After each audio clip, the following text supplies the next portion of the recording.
எனக்கு வந்திருந்த ஆர்டர் பார்த்தீங்கன்னா 2 கிலோவில் ஆல்மண்ட் நியூட்டல்லா ஃப்ளேவரில் ஒரு கேக் கேட்டிருந்தாங்க. அதுக்கு 16x12 இன்ச்சஸ் பேனில் கம்ப்ளீட்டாக ஒரு கேக்கை பேக் பண்ணி எடுத்துட்டோம். என்னோடது 60 லிட்டர் ஓடிஜி, அதில் தான் இதை பேக் பண்ணி எடுத்தேன். இதுக்கப்புறம் ஃப்ரீ ஹேண்ட் ட்ராயிங்கில் எலிஃபென்ட்டோட அவுட்லைனை வரைஞ்சி எடுத்துக்கிட்டேன். அந்த பேப்பரை ஸ்டென்சிலாக யூஸ் பண்ணி கேக் மேலே பிளேஸ் பண்ணி கம்ப்ளீட்டாக கேக்கை கார்வ் பண்ணி எலிஃபென்ட் மாடல்லே கட் பண்ணி எடுத்துட்டேன். ரொம்ப பொறுமையாக தான் பண்ண வேண்டி இருந்துச்சு, இல்லைன்னா அந்த டிசைன் கொஞ்சம் உள்ள கட்டாகி போனாலும் நமக்கு அந்த எலிஃபென்ட்டோட ஷேப் கரெக்டாக கிடைக்காது. மெதுவாக இதை செஞ்சு முடிக்கவே கிட்டத்தட்ட எனக்கு 1/2 நாளுக்கு மேலே ஆயிடுச்சு இந்த கேக்கை கம்ப்ளீட் பண்ணுறதுக்கு. கம்ப்ளீட்டாக இந்த ஷேப்பை எடுத்ததுக்கப்புறம் அந்த மேலே வச்ச இந்த ஸ்டென்சில் பேப்பரை ரிமூவ் பண்ணிட்டு சைட்ஸில் இப்போ தடவாமல் இருக்கிற இடத்துல எல்லாத்துலேயுமே மீதி க்ரீமை தடவி இந்த கேக்கை ஃபினிஷ் பண்ணிட்டேன். எனக்கு கொஞ்சம் எம்போஸ்டாக இருந்தால் நல்லா இருக்குமே, கொஞ்சம் 3D எஃபெக்ட்ல ஏதாவது கொண்டு வரலாமேன்னு தோணுச்சு.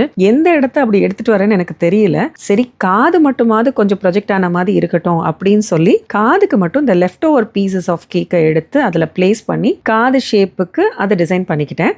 அந்த காதை ஃபைனலாக ஸ்மூத் ஃபினிஷிங் கொடுக்கறதுக்கே அப்பா அவ்வளோ நேரம் ஆச்சு. அதை கொடுத்துட்டு அதுக்கப்புறம் லேசாக ஒரு பிங்க் ஷேட் இருந்தால் நல்லா இருக்கும் அப்படின்னு ஒரு ஃபீல் இருந்தது. நம்ம திரும்ப ஒரு கலரு க்ரீம்னு போட்டால் அது ஸ்மட்ஜ் ஆகுது ஆக்சுவலாக கிரே கலரோட சேர்ந்து. அதனால சின்னதாக ஒரு ஃபாண்டன்ட் பீஸ் கட் பண்ணி காதுக்கு மட்டும் உள்ள ஒரு பிங்க் ஷேட் கொடுக்குற மாதிரி இதை கொடுத்துக்கிட்டேன். இதுக்கப்புறம் மறுபடி கேக்கை கொஞ்சம் ஸ்மூதன் பண்ணிட்டு ஆக்சுவலாக அவங்க கொடுத்த ரெஃபரன்ஸ் இமேஜ் பார்த்தீங்கன்னா இவ்வளோ தான் இருந்துச்சு. இந்த காதுமே ஃப்ளாட்டாக தான் இருந்துச்சு.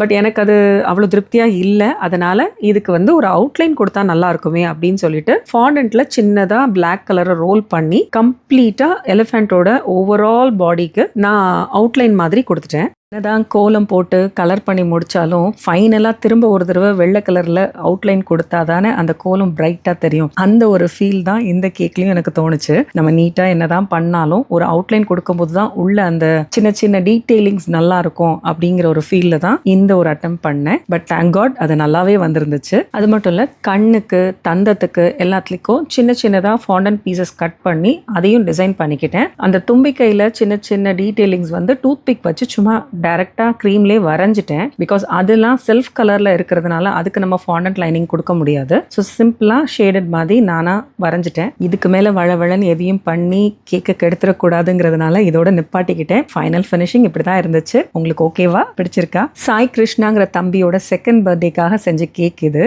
இந்த கேக்கில் வேறு எங்கேயும் பிளேஸ் இல்லை. யானையோட வயிறு மட்டும்தான் பெருசாக இருந்துச்சு. ஸோ அதிலே பேரையும் எழுதி டூன்னு வச்சு ஹாப்பி பர்த்டேன்னு ஒரு டாப்பரும் வச்சுட்டேன். பிகாஸ் போர்ட்லேயும் நமக்கு இடம் இல்லை. இந்த கேக்கை இப்படி தான் ஃபினிஷ் பண்ணியிருந்தேன். எப்படி இருக்கு அப்படிங்கிறத நீங்கள் கமெண்ட்ல சொல்லுங்க. இந்த மாதிரி கஸ்டமைஸ் கேக்ஸ் வேணும்னா ஃபிர்தௌஸ் கிச்சனை காண்டாக்ட் பண்ணுங்க. தேங்க்ஸ் ஃபார் வாட்சிங்.